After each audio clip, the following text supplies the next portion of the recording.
things are about to get windy. And so, a group of aspiring aeronautical engineers from Imperial College London were rallied to design, manufacture and test a biologically inspired wind turbine. Several criteria were also issued as part of the challenge. The turbine should achieve the highest pressure coefficient at a tip speed ratio, TSR, between 3 and 8. It should rotate clockwise with the maximum angular velocity less than 3000 RPM. The turbine is to be 3D printed, and so should fit inside a box of 400 by 100 by 150 millimeters and be manufactured as a single part.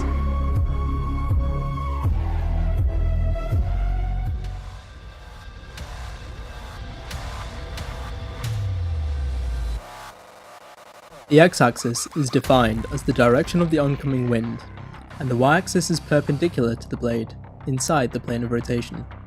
The forces acting on the turbine were found using this coordinate system. Due to rotation of the blade, the true wind direction is at an angle beta relative to the x-axis.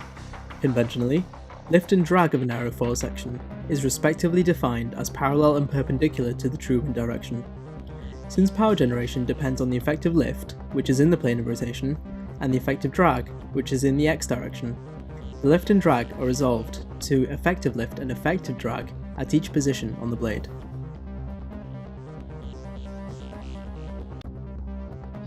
The drag acting on the turbine blades creates a bending moment about the root of the blade, with tensile stress acting foremost and compressive stress acting aft of the root. Simultaneously, due to rotation, a centrifugal force acts on the blade in a tensile manner across the entire root section of the blade. The overall effect is an amplification of the tensile force experienced foremost of the root and a neutralization effect of the compressive stress. As ABS plastic is weaker in tension than compression, the tensile forces were studied closely to ensure the structural integrity of the blade. For this project, we first needed to choose an aerofoil for the blades. We decided early on to only use one instead of varying along the span of the blade, and the final choice was the SG6043, with a high lift-to-drag ratio and a large range of operable angles of attack. For the chord length distribution of the blade, we used a combination of Betz distribution for chord lengths away from the center of rotation, and Schmidt's distribution for chord lengths near the center of rotation. The cone of our turbine also affects its performance. It is essential that the cone does not have a blunt nose, but we also have to keep in mind that a sharp nose is not very efficient either at the testing speed we are dealing with. Therefore, the rear part of the cone is tapered to have a decreasing cross-sectional area in order to minimize the weight of the cone without sacrificing structural integrity. We found that the maximum lift-to-drag ratio is maintained by the turbine if each section of the blade is at an angle of attack of 8.75 degrees relative to the oncoming wind. The rotation of the blade means that the direction of the wind changes along its length, so a variation in pitch angle was needed. We achieved that by introducing the twist into the blade. The angle relative to the vertical axis was found and implemented into the design. The tubercles visible on the leading edge are biologically inspired. They appear on the leading edge of humpback whale fins. Those fins, with such devices, can be used at a wider variety of angles of attack, as they reduce flow separation. Research has shown that sudden drop generated lift, which normally occurs past a critical value of angle of attack, occurs in a much smoother way. So, theoretically, our turbine should still perform reasonably well at higher angles of attack, or at least better than if the tubercles weren't there, with a gradual stall instead of a sudden drop. The implications in real life are significant.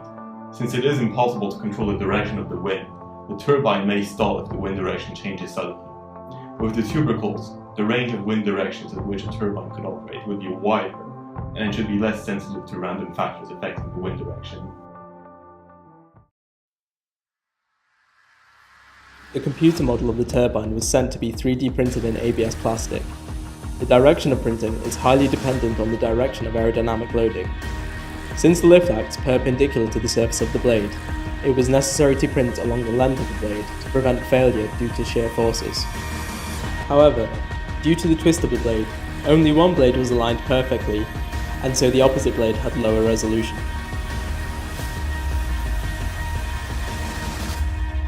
Meanwhile, the aluminium hub which connects the turbine to the test shaft had to be manufactured as well. A cylindrical block of aluminium was machined into a hexagonal hub with an axial keyway in order to transmit torque generated by the turbine to the test rig.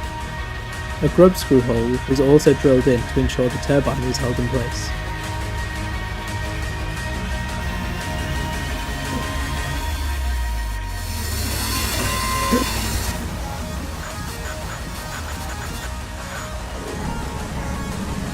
Various steps were taken to ensure a good fit and even finish of the hub. Equipment such as a lathe, CNC machine and keyway broach were used.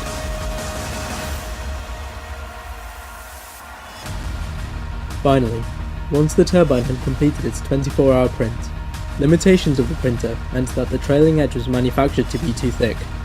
This would have increased the drag of the turbine, so the team sanded the blades to make the trailing edge as thin as possible without breaking them. This process also smoothed the blades, further minimizing drag.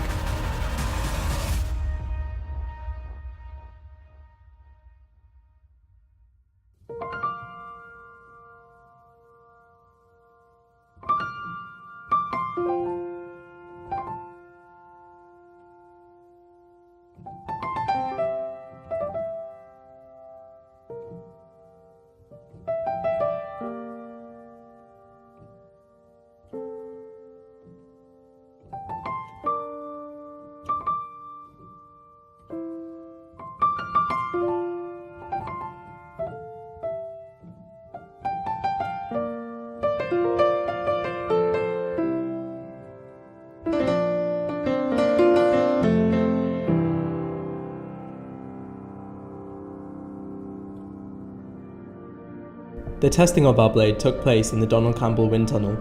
The testing started at a wind speed of 6 meters per second. At this stage, the lift generated was not sufficient to overcome inertia and resistance forces.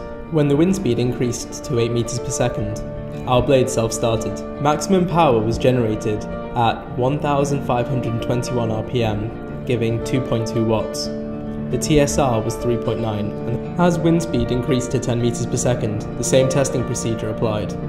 Maximum power generated at this wind speed reached 8.47 watts at 2022 RPM. The TSR was 4.23 and the corresponding CP was at 11.2%. Comparing our target TSR of 4 at the maximum CP, at this speed, our turbine was fairly close to its design specifications.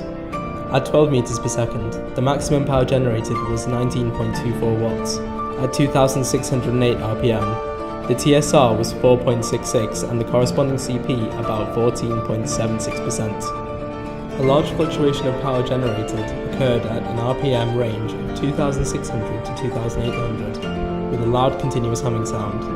This was caused by resonance and is a characteristic of the blade, always occurring at the same RPM range. A very gradual decrease of the power generated is observed after the maximum point due to the onset of stall.